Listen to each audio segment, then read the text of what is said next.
Hello, everybody. I'm a practicing therapist and a doctoral student of psychology. Today, I want to talk about tests that avoidant use to choose their life partner.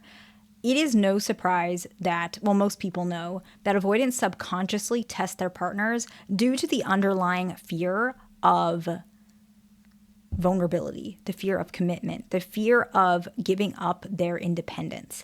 And this is something that I think is very important to touch on because the difficult part is you can't really call them out on testing you because they're going to deny it because they don't really know. It's not conscious. And if you're struggling with a relationship where you feel like there's not much progress, you're not really sure what to do, and sometimes the content just doesn't fully apply to your situation because I can't make a content about every single situation because I simply do not know.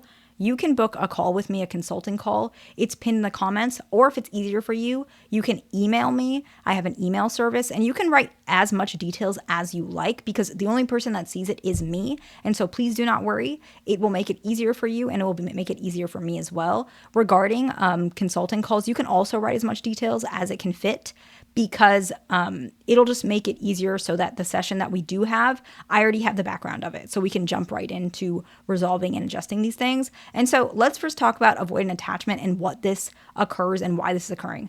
The defense mechanism we were talking about linked to their fear of commitment. What they do is they will test their partner pretty regularly, especially in the beginning stages of a relationship, because they're trying to see, are you going to hurt me? Are you going to take away the things that I value? That is really what they're doing. And the tricky part is you probably are not trying to hurt them and you won't take away their independence, but their view of that is different. So you might fail the test, even though that's not what you're doing. And so why I make these videos is because I don't want you to fail. I know it sounds so bad to say it like that, but we're just working with reality. I'm not going to sugarcoat it.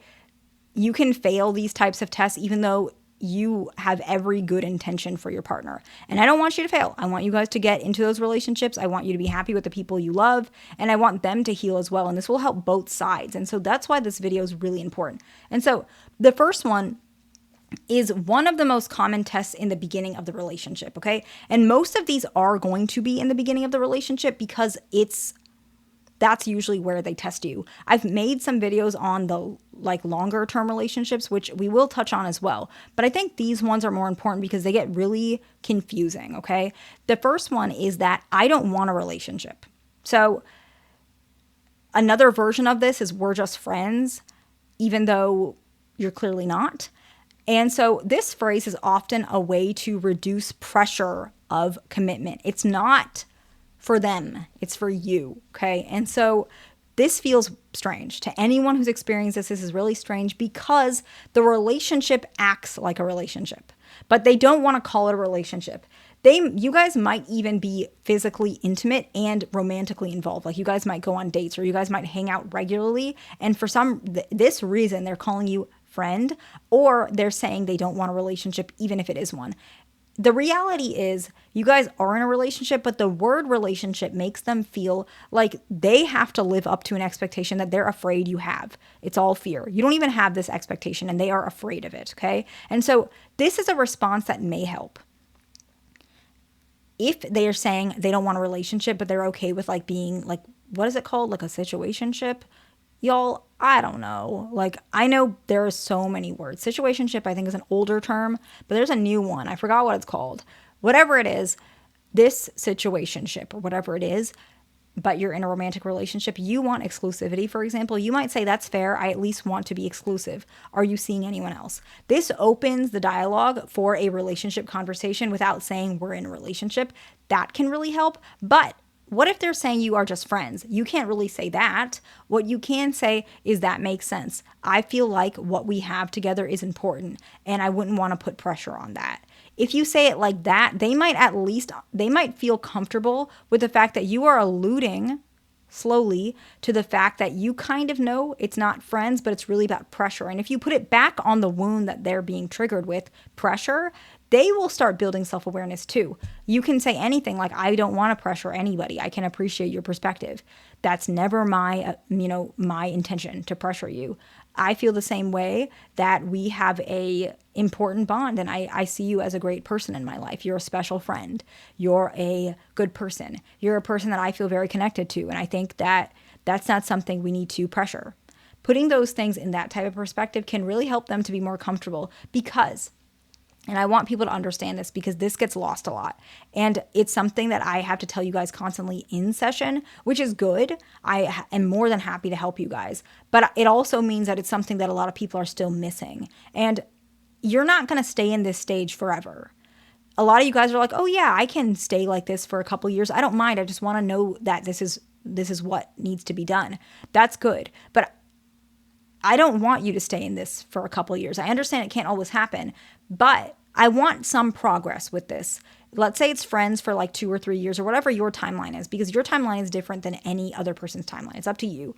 But you want it to move from point A to point B at some point. And that point should be soon enough that you are seeing a little bit of a difference. That means when you're at point B, you look back and you can see that it's different than point A, okay? And so an example is, let's say the example of friends. You guys are saying you're friends, but in like a month or a couple months or a year or 2, whatever your timeline is, maybe they're saying that you're special, you're a special bond, you're a special friend, you're a special person, you're a person they deeply care about. You're starting to see a little bit of different terminology. This is a sign that you're progressing and you've passed the test, okay? The next one is I don't get attached to people. So avoidants say this more often when they're triggered. They're not going to say this when they're in a good mood. I've actually had some patients who are avoidantly attached who say, well, yeah, I don't really mean that. I just say it when I'm mad or when I'm in a bad mood. Like some of them actually know that they do this, okay? So this one might not be as subconscious. But what can happen is if they say, I don't get attached to people, sometimes you can, depending on how close you are, okay? If you guys have been together for years, call them out and you can say, if you're not attached to people, why are you still, why do you text your brother every day? Why have me and you been together for so many years? Why are you always on the phone with your dad? Like you want to bring other people as well so they can say it. And you can also mention, I'm not trying to call you out on it. It's because I appreciate that you're attached to people. I like that about you. I think that you're a very connected person. I think you care about relationships a lot. Put it in a way where it's a positive thing so that they feel like it's a good thing, because they feel like getting attached is a bad thing. So if you word it in a way where you can say, why are you, but you always talk to your mom, you're very attached to her in a good way.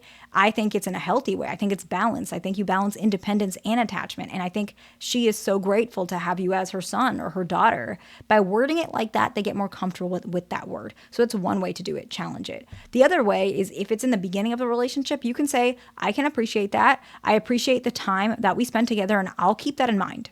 So when you say I'll keep that in mind, it makes them feel like you're not pressuring them. And you can say, I absolutely appreciate that. I have no, ill intention. And I will keep in mind how you feel about getting attached to people. And this is the part that's interesting. A couple years down the line, even a year down the line, they might deny that they said that to you. You might bring it up and be like, you said that you don't get attached to people and now you're saying you're attached to me. I'm really happy you're attached. I'm attached to you too. But you told me that you don't get attached, and they'll say, I didn't say that. I don't remember saying that. And you can say, okay, I remember you saying that. Is it possible that sometimes you say things you don't mean when you're upset? Try and see what happens there. I would recommend at least giving it a shot, because you would be surprised at how awareness can be built by just these conversations. And the last one is I don't miss people. When they ask if they miss their partner, some avoidants might claim that they don't because they avoid vulnerability. A response could mean, I just mean, do you feel my absence? Will you feel happy to see me again? Often that's a little bit easier for them to reply to. And so these are some of the tests that avoidants do in the earlier stages of a relationship. I don't want a relationship. I don't get attached to people, and I don't miss people. If you want to book a call with me, that's pinned in the comments. I hope this video is helpful to somebody. Please like, subscribe. I'll see you in the next one.